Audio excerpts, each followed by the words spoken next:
Coming up on Mountain News this morning, FEMA is continuing to help the Commonwealth after the devastating flooding last year.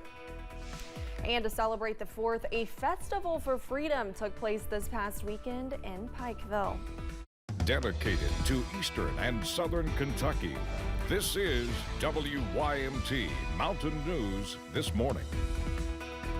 Good morning, I'm Olivia Calfee. We are coming up on 5 a.m. on July 3rd. Now let's check in with Brandon Robinson for a look at your forecast this morning.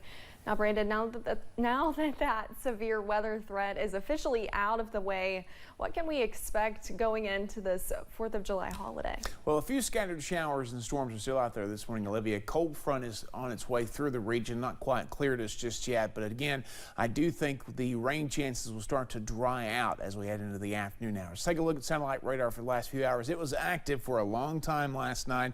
Storms finally died down after midnight and things have calmed down significantly, but a few little pop-ups still working their way along that boundary there into parts of Wayne and McCreary counties this morning. So keep an eye out for that.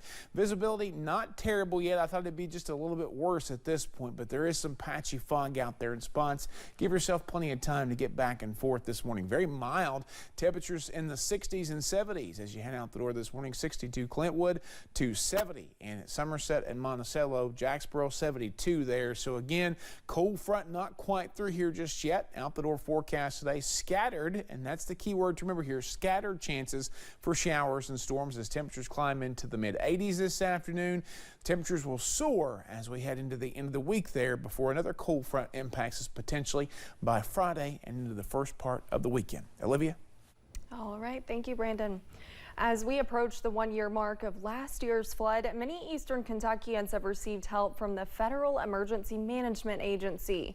On Friday, Governor Andy Beshear and members of FEMA announced an alternative manufactured housing initiative in Letcher County.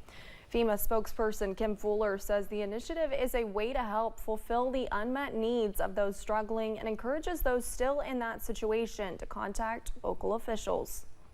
FEMA is not here just for a short period of time. We're here for the long haul. If you have unmet needs, that you're still in a temporary housing situation or you're still staying with friends, let your county executive know.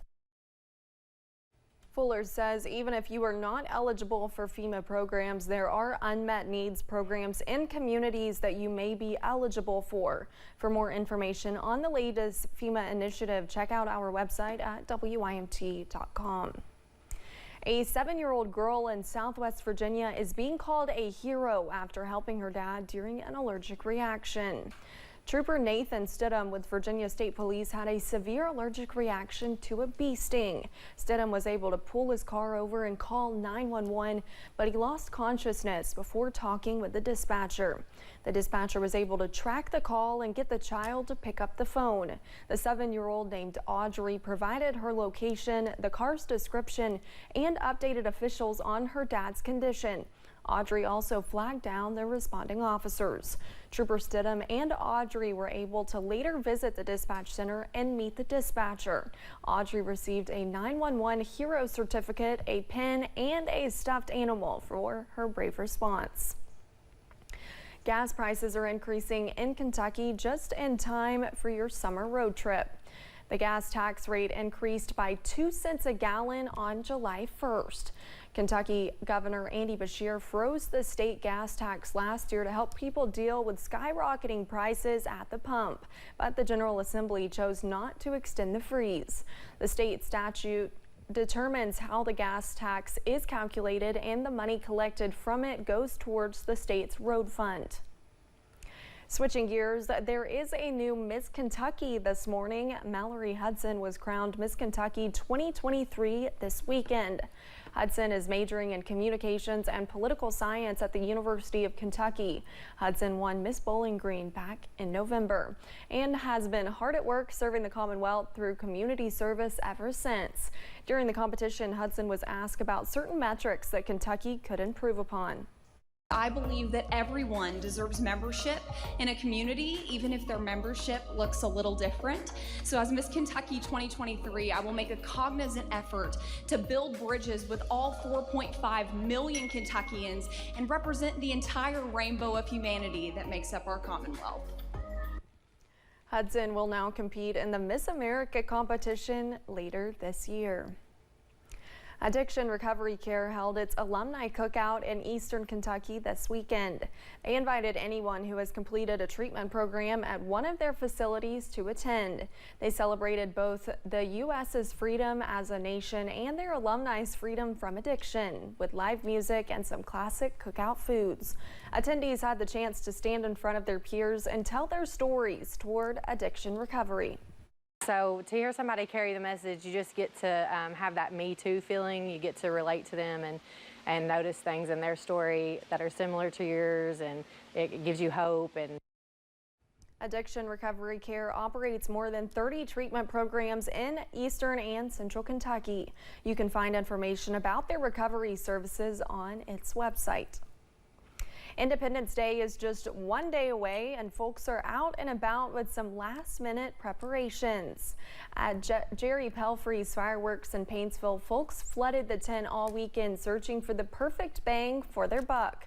Manager Desha Elliott says whether they are looking for sparklers or mortar shots, folks will be paying a visit early the day before the holiday. Elliott added that Pelfrey's has 4 locations and 3 are open 24/7. To visit their Facebook page for more information. Meanwhile, the city of Paintsville celebrated Independence Day with its first ever Freedom Fest.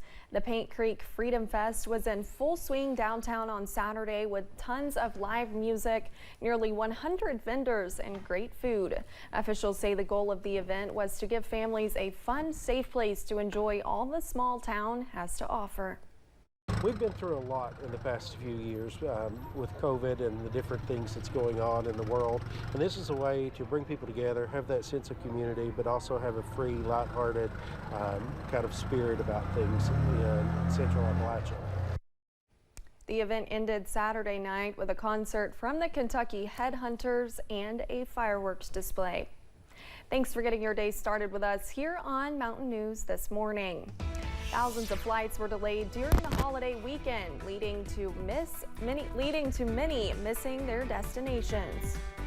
The bulk of the storms have moved out, but a few scattered ones could still be around off and on today. I'll track them out for you in about 3 minutes.